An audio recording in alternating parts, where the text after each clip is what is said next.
Eddie Murphy, Red Fox, Richard Pryor. Man, what type of stand-up comedy is this? Oh boy, you are in for a treat. Okay. 1930s Harlem. All right. Gangsters, corrupt cops, speakeasies, like you name it, they got it. Oh, I know what this is. What is it?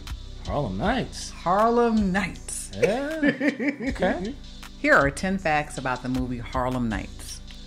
Number 1, did you know this was Eddie Murphy's only time directing the movie? Goodness gracious. Yeah, it was produced by his production company, Eddie Murphy Productions, and he also served as the executive producer, and he also wrote the film. This was his only time directing the movie. Haven't seen him direct anything after that, so. He was like, my first and my last time. Grand opening, grand closing. Yeah, yeah. Number 2, one of the many reasons we love this film when the mainstream did not was because it included 3 generations of black comedians. Right. Just like Eddie looked up to Richard Pryor, Pryor looked up to Fox. So you got to look at it like this. We've got 67-year-old Red Fox, we've got 49-year-old Richard Pryor, and we've got 28-year-old Eddie Murphy. Now, I could have swore Red Fox was older than 67 in the movie. Listen. He's been 67 for a very long For time. the longest time. He's been an old man for the longest time, okay? I really feel like when critics in Hollywood gave this bad reviews, it's because the film was not for them. Like, for us, this film is a cultural phenomenon. Right. This is for the culture. So lines, that's why we can repeat lines back from the movie and we have our favorite scenes. There are a lot of things that resonated. The comedy resonated with us, and it just did not with other groups. And that's okay, because everything is not for everybody. One thing that I do love is just seeing how much this meant to Eddie. There was a 1990 January issue of Ebony magazine, and Eddie said, this whole thing didn't happen until we all got together and cooked this up. Murphy says, Hollywood was not trying to hook us up, but I think it's just historic that I get to work with these brothers. The privilege of working with Richard and Red has been the greatest reward of my career. Wow. That is incredible. Yeah. Incredible. And plus having to get to work with his idols at such an early age. Yes. You know. To be this young and to be able to gain the respect, you know what I mean, of the men who have come before you and paved the way. Like, and their chemistry on screen is just hilarious. Yeah. Hands down, one of my favorite movies. I still will bust out and laugh. Like, it's everything. Yeah. Number 3, the film debuted at number 1 its opening weekend.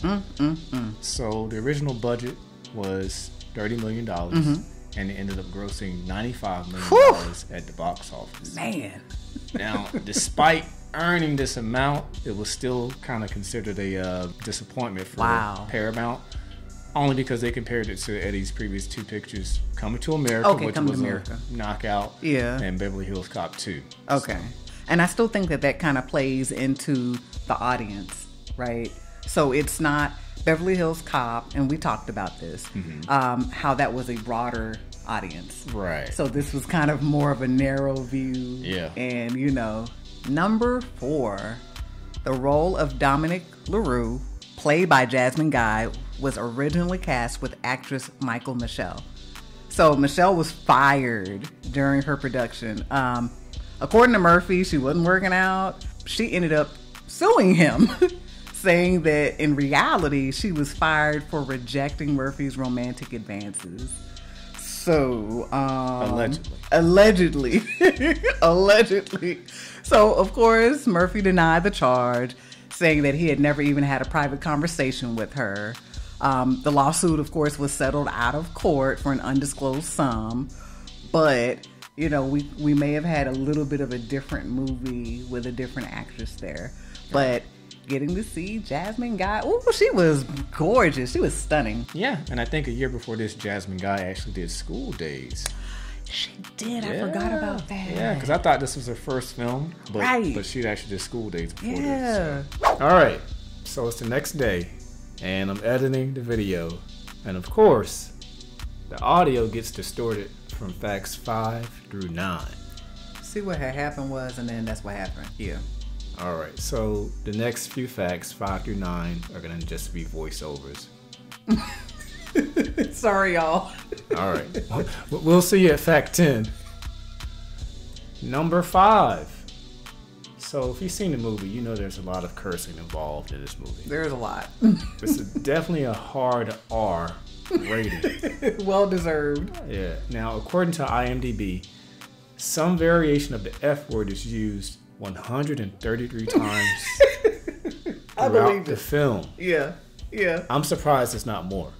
I mean, listen, it's not just kind of sprinkled. They were very liberal about the language in this movie. Yeah. So it's definitely not something that you're going to have playing in the background while you're cooking dinner and the kids are running around. Mm-hmm. Like the language. It's strong. Yeah. Yeah. Number 6. Okay, so this one is surprising. So as we know, plenty of cursing to go around in this movie, right? Right. So unbelievably, there was one person on set who probably wished there wasn't so much of it. Jasmine guy. No. Okay. That's a good guess, though. That's a good guess. So in that same Ebony magazine interview, Red Fox had this to say. Red Fox? Yeah. I wish he hadn't gone to profanity, Red Fox says. I had enough of that to kick the door down so he could work anywhere in the world without it. Besides, he's a funny dude. Okay. I can see where Red Fox is coming from. I see where he's coming from, but it's definitely ironic coming from him. So, guys, if you've listened to any of his comedy records, because think of it that way, back in the day, they put out albums for these comedy shows, right? So, you know, he got a mouth. Him and Richard Pryor, they got a mouth on them. You know what I mean? So at this time, you know, he's basically just saying, being a young comedian and performing and trying to be edgy and trying to stand out, you know, he used a little bit more colorful language, but I definitely think that it is a compliment to Eddie's skills as a comedian that he's like, he really didn't even need that. He was funny without any of that. You said colorful. I mean, he used the whole crayon box. He did. I mean, all 50 colors, the expanded box with the 75, the 110 set. It was a lot. Okay. Number 7. So this was actually Red Fox's last role before his death. Right. Yeah. And at the time of his death, Red Fox was having some financial issues, also some issues with IRS. And Eddie Murphy actually ended up paying for his entire funeral. Now that I did not know. Yeah. Did not know that. Yeah. It's interesting because once again, it really just kind of shows the bond that they were able to build and how much he really looked up to him as a mentor. Right. To want to be able to do something like that for his family, you know, it's very noble. Very noble. Definitely. Number 8. Okay, so here's a fact that I know that you don't know. All right. So, Harlem Nights is an Oscar-nominated movie. What?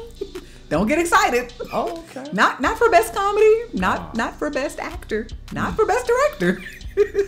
It was nominated for best costume design. Okay, I can see that. And I'm pretty sure there was a pretty penny spent on the wardrobe for this film. Let me tell you, the scenes that Jasmine Guy is in, she is stunning. The fit, I mean, elegant, gorgeous, like Black Hollywood. So I could see, I was like, those ostrich feathers, honey, on that robe that you got on, yeah, that cost some coin. So okay, yeah.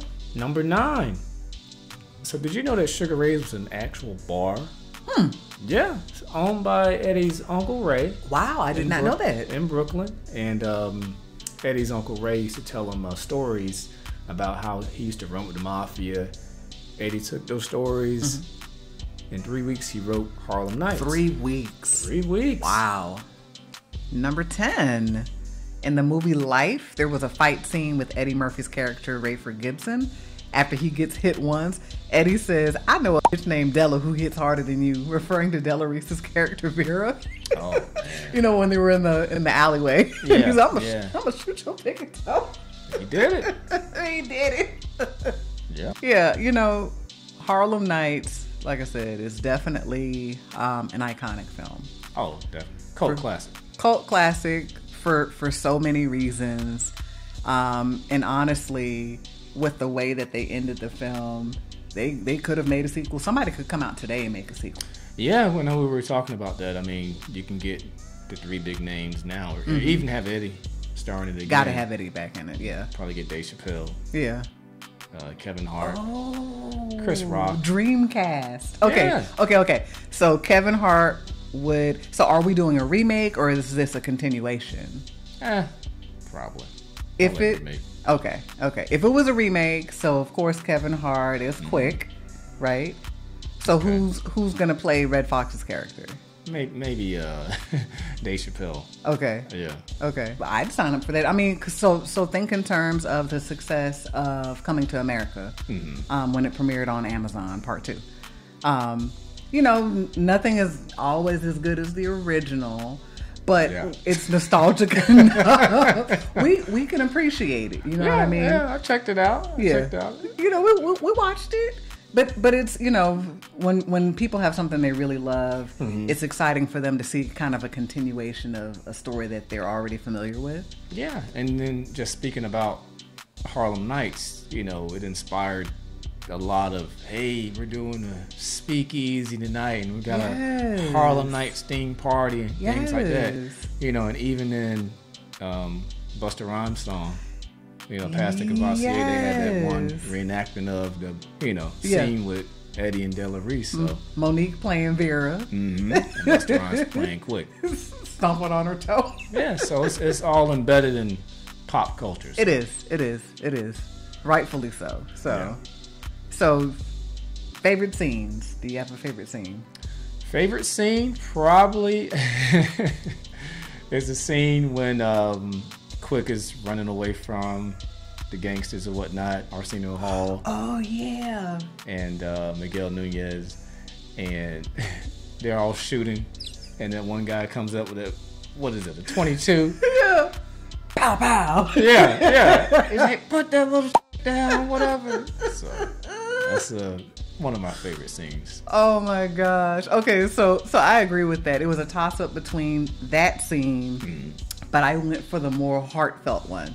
Okay. So there's the scene where Eddie, Richard, and Red are at the house. Vera's there. She's in the about to go in the kitchen. She asks them, do they want some sandwiches or something to eat? So he goes in the kitchen and he attempts to make this apology, and she just kind of like brushes it off, and she's very gruff because that is her character. She's hard. And at the end, he just tells her, I love you too, and he walks out. And she's in there just near tears. I love that little old boy. I love him. I said, see, that's family. That's how it's supposed to be. Harlem Nights. Any more facts? Comments? Concerns? Nope, that's it. All right. That's all we got. Okay. Thank you for watching. Don't forget to like and subscribe. See you in the next one.